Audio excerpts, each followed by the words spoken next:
Hi, my name is Joe Birkett. I'm an appellate court judge for the 2nd District, State of Illinois, and I'm a Golden Gloves champion, novice division, light heavyweight, 1974. So the first time, your first remembrance of boxing, what was it?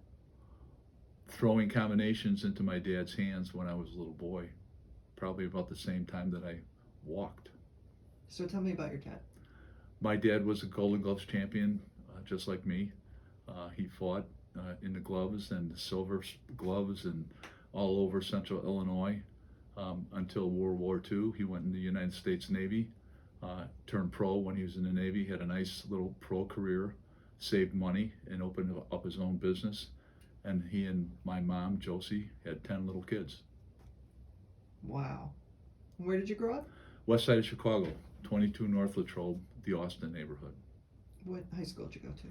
St. Philip High School on the west side, my freshman year. After my freshman year, the school closed down, and I went out to Aurora Central Catholic on a football scholarship with 6 other boys from St. Philip High School. Okay, so do you remember the first time that you walked into a gym? A boxing gym? I was with my dad. My dad used to train young men at the CYO.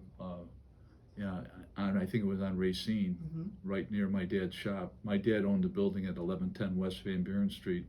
It's now a Target store. This is the CYO where the O'Shea's and all those guys Right. went. The real Right. gym. The real gym. Right. And I was a little guy, so I just watched, but it was a great place to go on Saturdays. And when was your first competitive bout? You know, my dad had passed away when I was 13, so he never had a chance to see me fight. But my first competitive bout was when I was 15 at Aurora Central Catholic. We had an intramural boxing program, and it was a great program.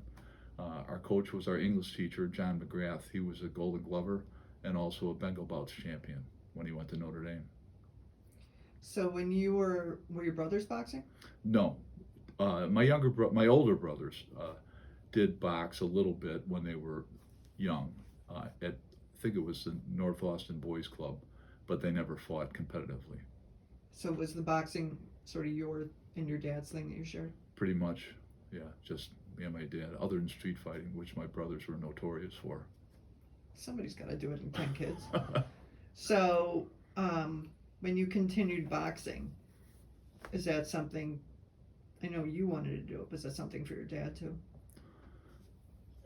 I think so. I mean, my dad's part of my life. He always has been a part of my life, even though he was gone when I was young. He's the one that introduced me to the sport. We had a bag hanging in the basement, and it kept us all in shape.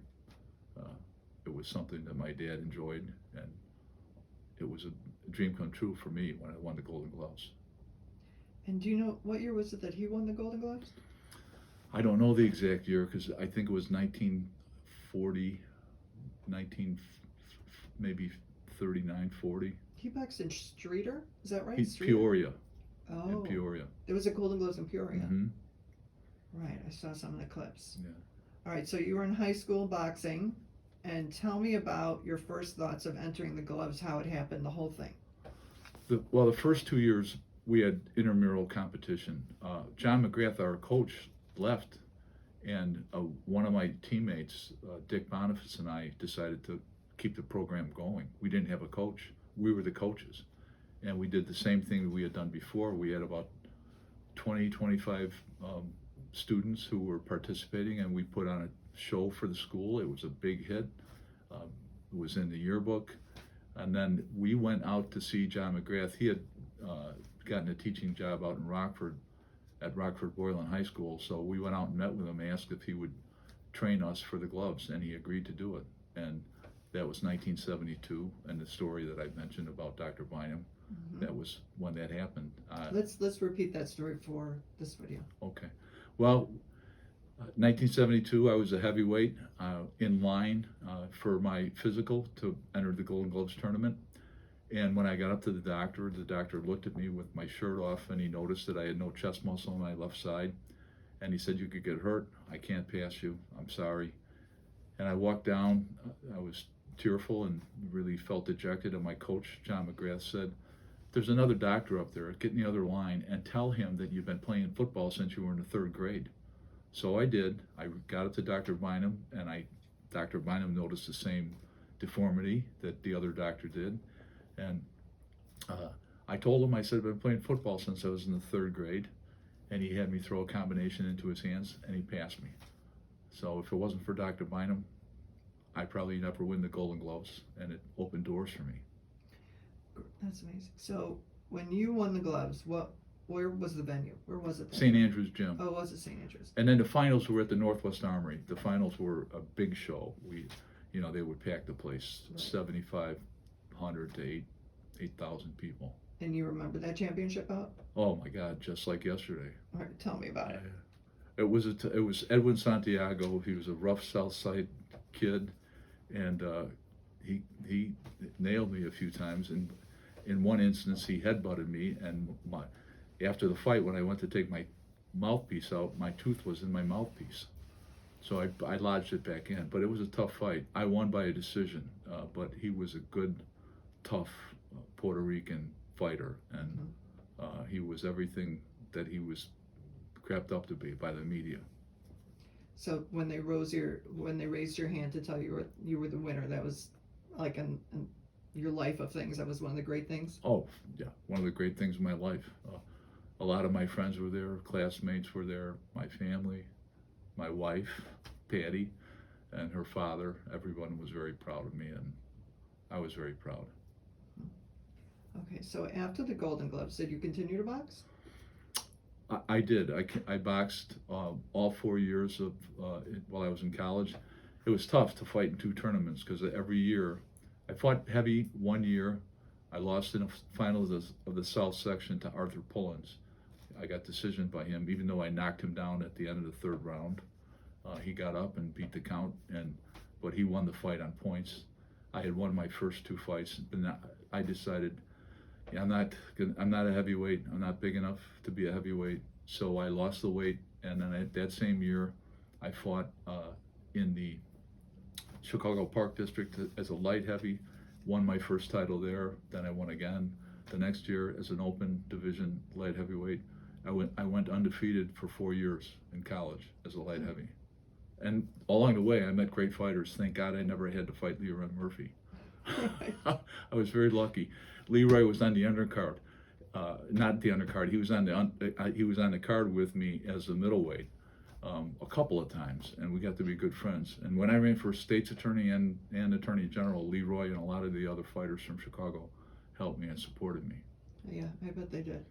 They were great. They were great. Yeah. Usually at the Golden Gloves, when a politician is called into the ring, they get booed. I would imagine you don't. No, I don't get booed. No. You and Jim Ryan are the only two. No, yeah, exactly. Jim and I, because we have that camaraderie, and everybody knows It's that authentic.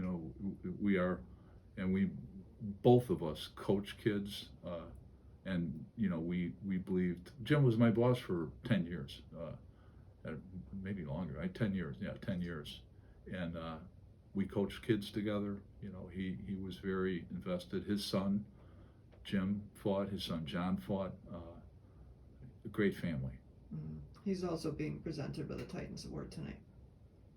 He's great. He was a great mentor to me when he was state's attorney, and I hope he was proud. I know he was proud of the way I handled myself after he went to higher office.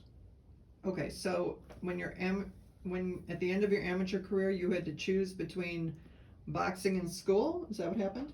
Right. Well, Pat LaCasa, who I should mention, and my teammates, Pat coached me for 7 years. He was one of the greatest coaches ever to come out of Chicago. Tell me about some of your teammates. Kevin Casey, Lucky Capuano, Louis Mateo, Brian Doherty, Pete George, Mike Escaritas, Andy Jekyll,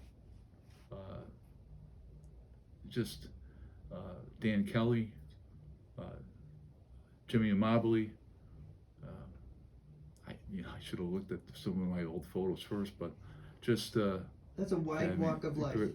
Judges, well, 2 of them, Danny Kelly and me, police officers, firefighters, successful businessmen, successful professional fighters. all out of the same park. And one person who's really responsible for that was Pat LaCasa. Mm-hmm. The LaCasa family, there were others involved in coaching, Yeah, right? Primo and I think another brother, Jimmy. I think I'm correct there, but yeah.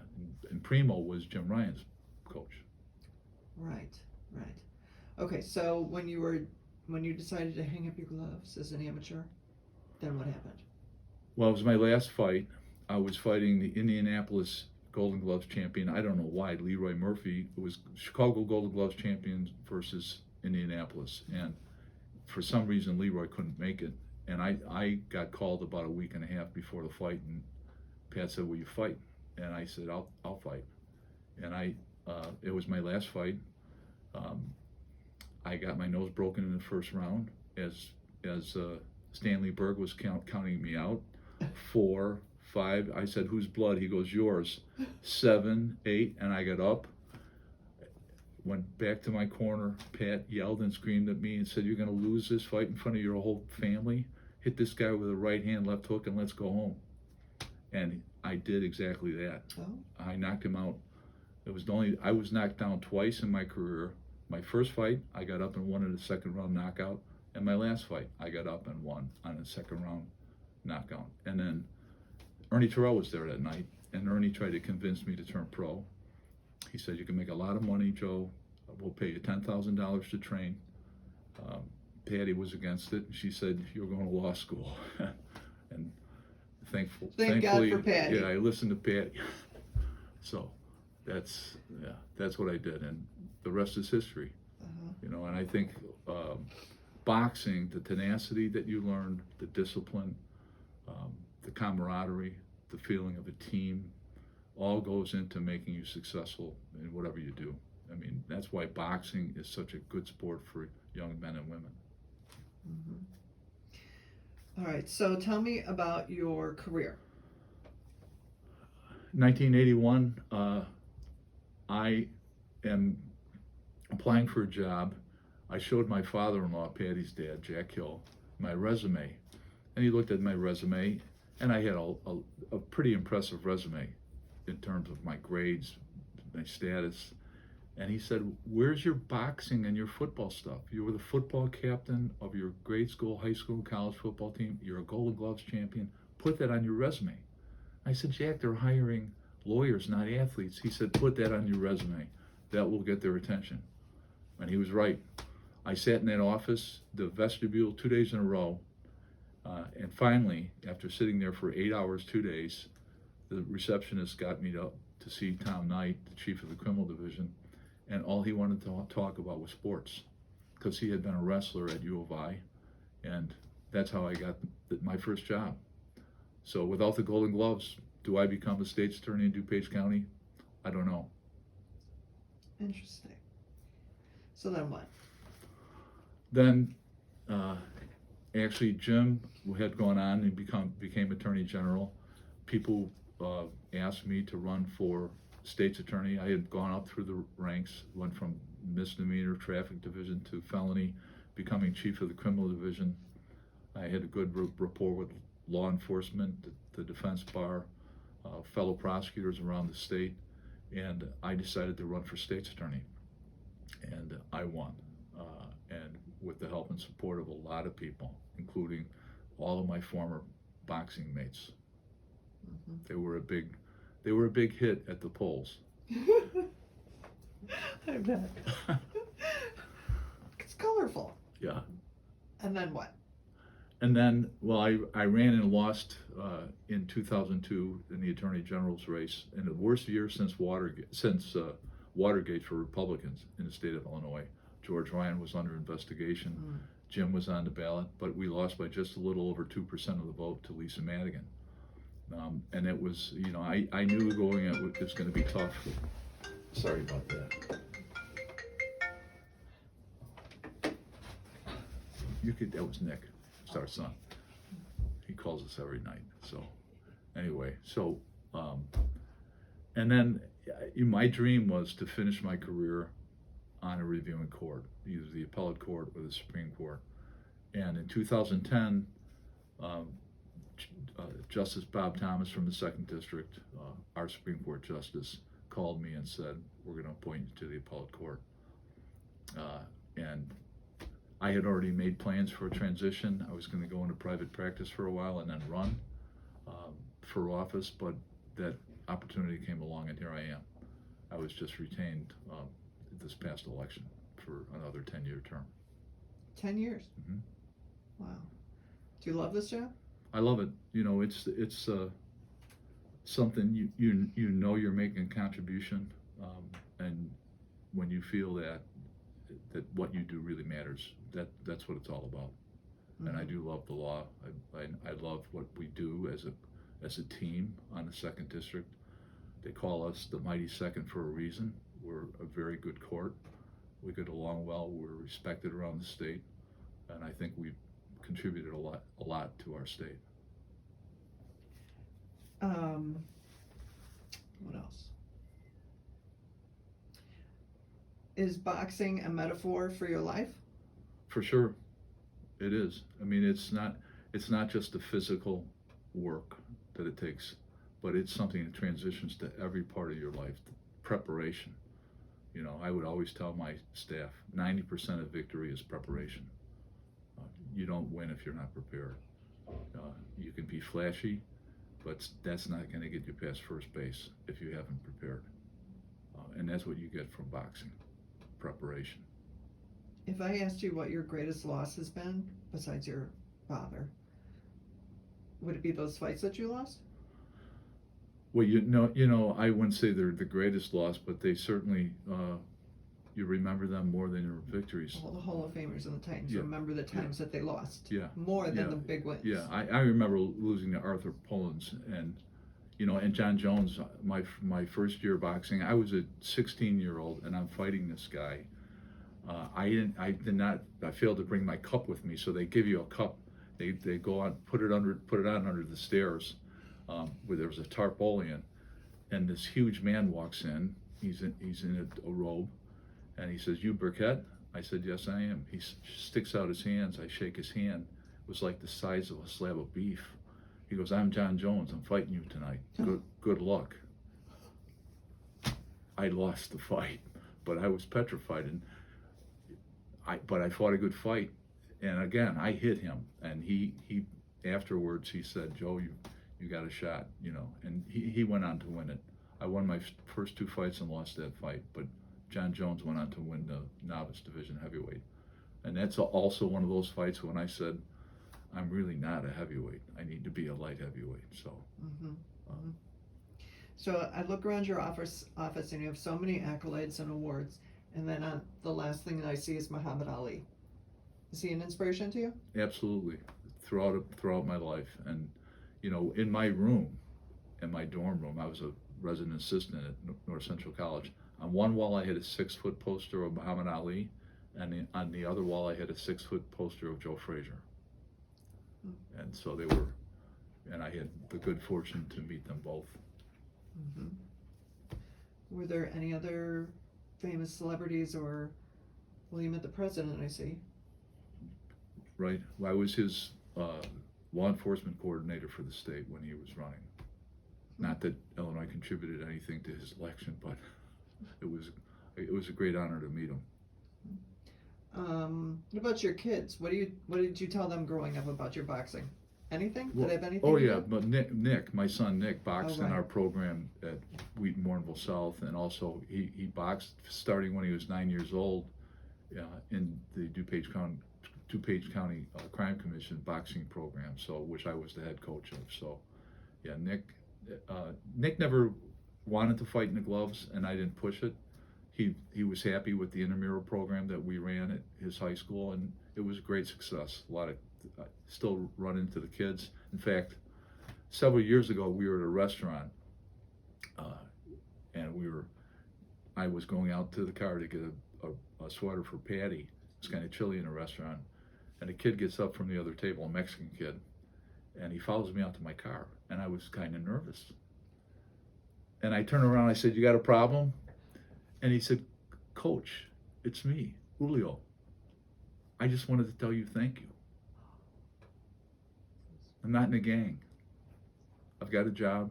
I've got a couple of kids. So you don't have to win the Golden Gloves to take everything away from the Golden Gloves. No. You don't have to win. If you walk through those ropes, you've won.